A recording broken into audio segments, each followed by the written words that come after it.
Panorama group, जो सोचता है वो करता है। आपके अपने सपनों का आशियाना। गुड मॉर्निंग, जोहार, नमस्कार। आपने देखना शुरू कर दिया है न्यूज हार्ट पे द मॉर्निंग बेबाक शो। लोकतंत्र के पहलुओं को जनप्रतिनिधियों के आचरण के बारे में सोचना होगा। जी हां, हुड़दंग की राजनीति हमारे लोकतंत्र के लिए कतई फायदे की नहीं हो सकती, लेकिन इन दिनों उटपटांग बयानबाजी और हुड़दंग के जरिए लोकतंत्र की गाड़ी के ड्राइवर बनने को आतुर जनप्रतिनिधि जैसा आचरण कर रहे हैं, उसका दुष्प्रभाव देखने को मिलता है। कल आपको बोकारो की घटना बताई थी हमने। बोकारो में विस्थापित अप्रेंटिस के लिए आंदोलन कर रहे थे। आंदोलनकारी उग्र हुए। बीएसएल के प्रबंधन ने अपने सीआईएसएफ के जरिए एक्शन लिया। नतीजतन दुखद घटना हो गई तो उस पर नियंत्रण की आवश्यकता होती है, ना कि विध्वंस को बढ़ावा देने की। और जब जनप्रतिनिधि आग में घी डालने का काम करने लगे, जब जनप्रतिनिधि हुड़दंग को बढ़ावा देने लगे, तो यह सोचने पर मजबूर होना पड़ता है कि आखिर भरोसा किया जाए तो किस पर। अब हुड़दबंग वाला जो इमेज होता है ना, हुड़दबंग का इमेज आजकल जनप्रतिनिधियों को भी भा रहा है। आपने देखा ना, कल बिहार में एक विधायक जी है, मंडल जी, उनकी बदजुबानी, उन्हें तो पत्रकारों ने तुरंत बता दिया और अंत में वो माफी मांगने को मजबूर हुए। कब क्या कहां बोल देंगे जनप्रतिनिधि, अब इसकी चिंता भी नहीं करते। उन्हें सुर्खियां बटोरने के लिए हर तरीका जायज लगता है।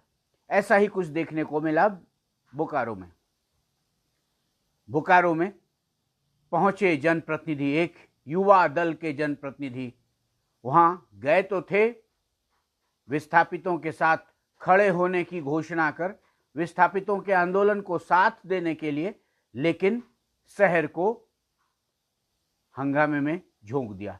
और वहां उसके बाद विधायक जी के लोग जिस तरह से अपना रोना रोने लगे, हमारा अपमान, हमारा सम्मान, हमारा ये तोड़ दिया, हमें वहां नहीं जाने दिया, हमें ये नहीं करने दिया, वो नहीं करने दिया।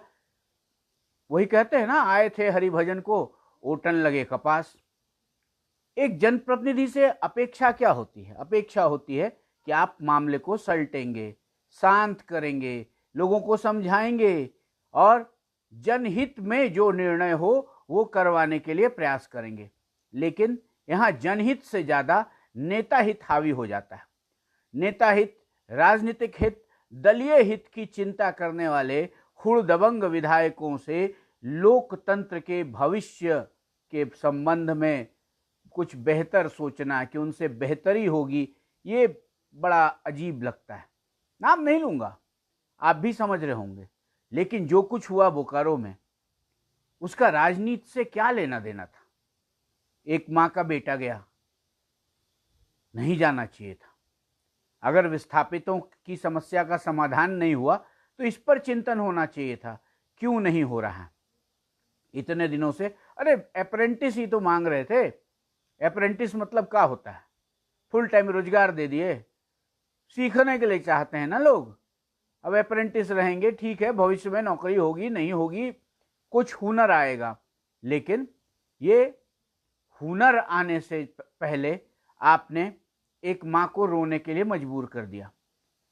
जनप्रतिनिधि जाते, समस्या का समाधान करते, उसके बदले में वो जो विध्वंस की राजनीति अपनाते हैं, किसका वोट बैंक किधर जाएगा, वोट बैंक साधने के लिए क्या तीन तिकड़म लगाए जाएं, उसके लिए क्या बयानबाजी की जाए, ये कहीं से भी बेहतर नहीं है, लोकतंत्र के लिए बेहतर नहीं है। लोकतंत्र के पहलुओं को सोचना होगा। ना सिर्फ झारखंड की बात कर रहा हूं, कमोबेश सब जगह से इस तरह की खबरें आ रही हैं। और जो कुछ कल बोकारो ने देखा, उससे तो इतना स्पष्ट हो गया कि अब जनप्रतिनिधियों के चुनाव में भी जनता को सोचना होगा कि कौन जनप्रतिनिधि कितना गंभीर है उनके मुद्दों के प्रति, कौन उनकी भलाई चाहता है, ना कि जनता के कंधों पर अब चढ़कर अपनी सियासी भलाई के लिए नाना प्रकार के प्रपंच खड़े करता है। अब जनता जब समस्या में हो तो उसके कंधे पे सवार होकर उससे राजनीति कर अपने लिए वोट बैंक इकट्ठा करने वाले जनप्रतिनिधि को क्या जनप्रतिनिधि कहेंगे या गिद्ध कहेंगे? चलिए, ये एक चिंतन का विषय है जो मुझे मथ रहा था, तो हमने आपसे शेयर कर लिया। अखबारों की बात करें तो आज दैनिक भास्कर ने कल जो ईडी की रेड पड़ी थी ना, सुबह सुबह हमने आपको खबर दी थी। ईडी की रेड क्यों पड़ी थी पता है? आयुष्मान भारत में घोटाला। गजब, सरकार डाल डाल, घोटालेबाज पात पात। अब आयुष्मान से लोगों को इलाज कराने के लिए आर्थिक सहायता मिलती है, लेकिन वो सहायता भी लोगों तक पहुंचने नहीं देते लोग, और करते क्या हैं? उसमें भी घोटाला।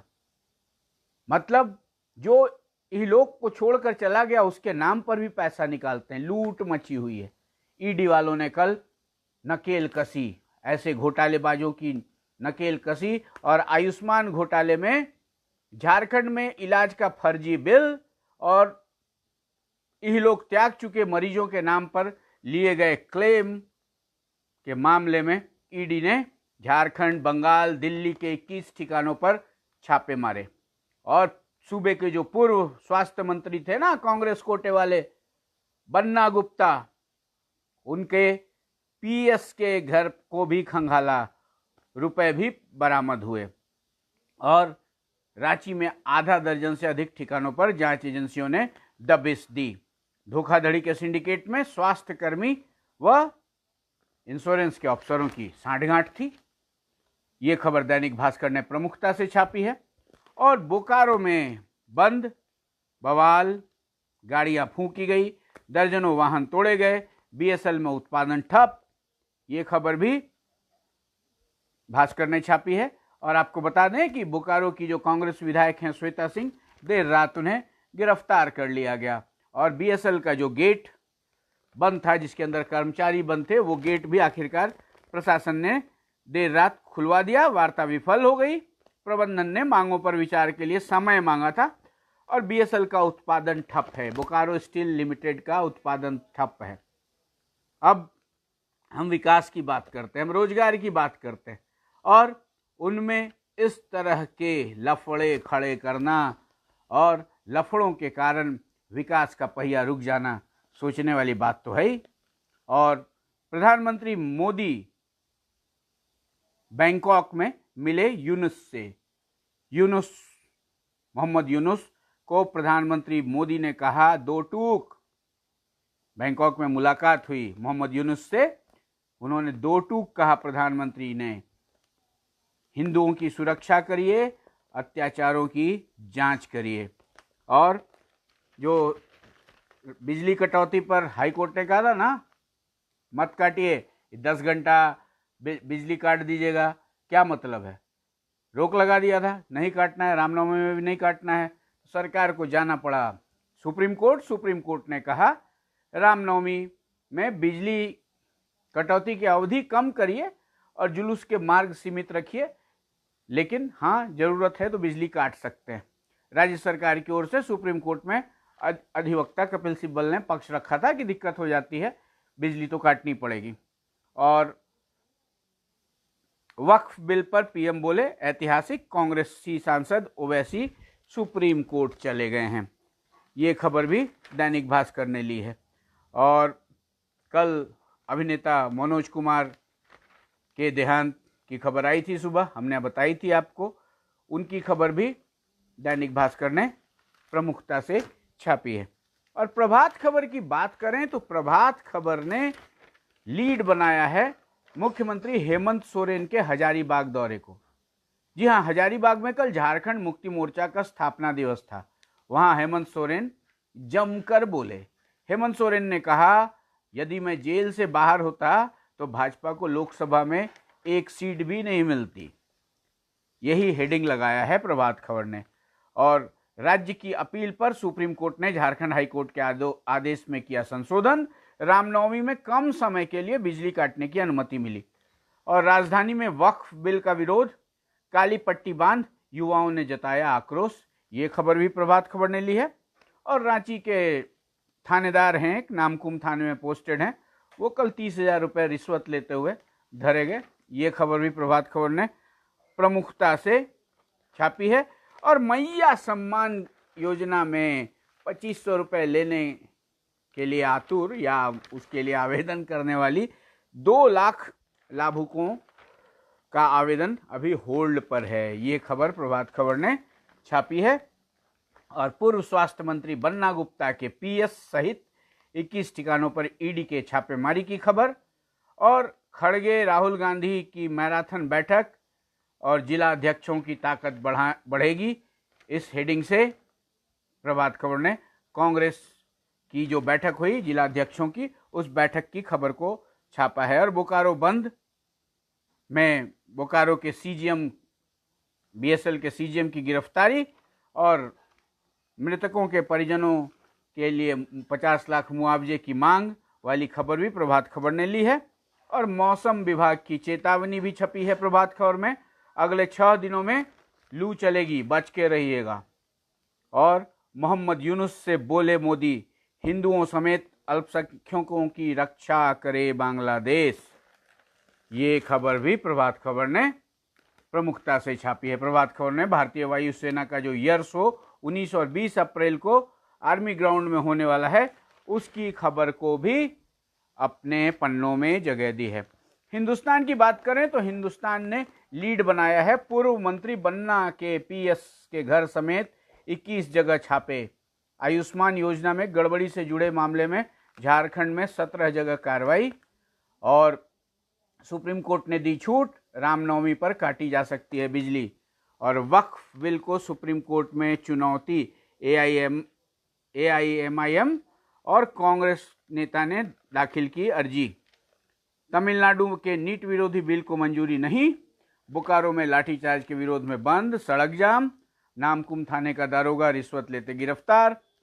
और हेमंत सोरेन ने कल जो कुछ भी हजारीबाग में कहा, वही खबर हिंदुस्तान ने भी ली है। दैनिक जागरण की बात करें तो यहाँ भी बन्ना गुप्ता के पीएस और बन्ना गुप्ता छाए हुए हैं। बन्ना गुप्ता के निजी सचिव के ठिकानों समेत 21 स्थानों पर ईडी की छापेमारी। और ओम प्रकाश सिंह के ठिकाने पर नगद 20 लाख समेत कई कागजात बरामद। और इसके अलावा अनंत अंबानी जो जामनगर से द्वारका तक धार्मिक पदयात्रा कर रहे हैं, उनकी खबर भी दैनिक जागरण ने ली है। और हेमंत सोरेन ने जो हजारीबाग में कहा, राजनीतिक बयान जो दिया उन्होंने कि मैं जेल से बाहर होता तो दृश्य कुछ और होता। चलिए, ये तो राजनीतिक बातें हुई, लेकिन प्रमुख खबर यही थी कि आयुष्मान घोटाले में कल ईडी की दबिश में जो कुछ खुलकर आया और बोकारो में जो कुछ देखने को मिला, उसमें जनप्रतिनिधियों के आचरण पर चिंतन की आवश्यकता तो जरूर बनती है। और ये हुड़दंग कभी भी लोकतंत्र के लिए फायदेमंद नहीं होता। हुड़दंग से समस्या बढ़ती है, हुड़दंग से समस्या का निदान नहीं होता। और जनप्रतिनिधियों को ये जो हुड़दंग से वोट बढ़ाने की जो लत लग गई है, इस लत पर नियंत्रण तो जरूरी है। अब भारतीय लोकतंत्र कितना मजबूत हो गया है, बावजूद उसकी जड़ में मट्ठा डालने वाले हुड़दबंग जनप्रतिनिधियों पर नकेल तो कसी ही जानी चाहिए। चलिए, जो भी होगा बेहतर होगा। और आज नवरात्र का 8वां दिन है, कल रामनवमी मनेगी। आप धार्मिक उल्लास में होंगे। आप प्रसन्न रहिए, स्वस्थ रहिए और चमकते रहिए। मिलते हैं शाम में फिर द बेबाक शो के साथ। दीजिए इजाजत। Have a good day.